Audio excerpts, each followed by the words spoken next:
לכל אחד יש את המשחק שלו שמדליק אותו במיוחד.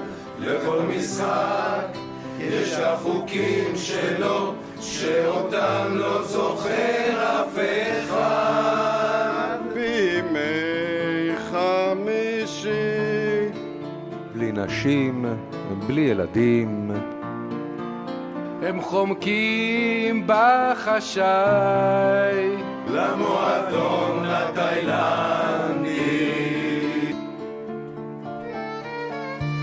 ואז פורץ ויכוח ער במה פותחים תאילנדי שכתוביה בבוקר.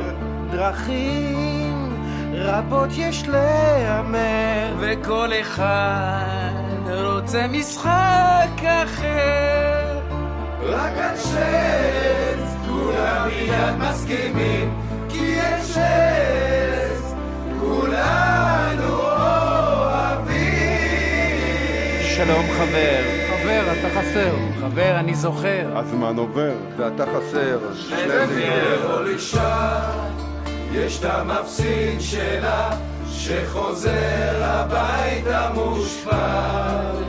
היא תלטף ראשו בכף ידה ותבטיח שיהיה עוד מזל.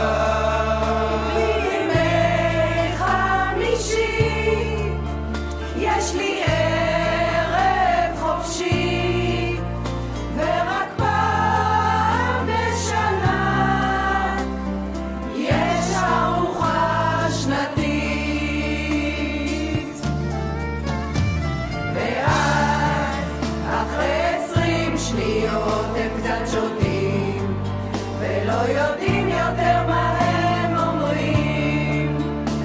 ואז תמיד הם מבטיחים בעוד שנה לבלג'יו נוסעים. בלי הבוקר אני חצי בן אדם. בלי הבוקר אתם בעצם כלום.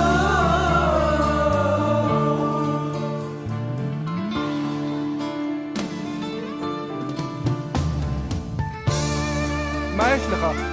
כלום, זוגיים בלה. זוגי מלכה. קח את הכסף. מה? היה לי זוגי מס ברחתי. היה לי שלישי עד 9, ברחתי. מה לעשות?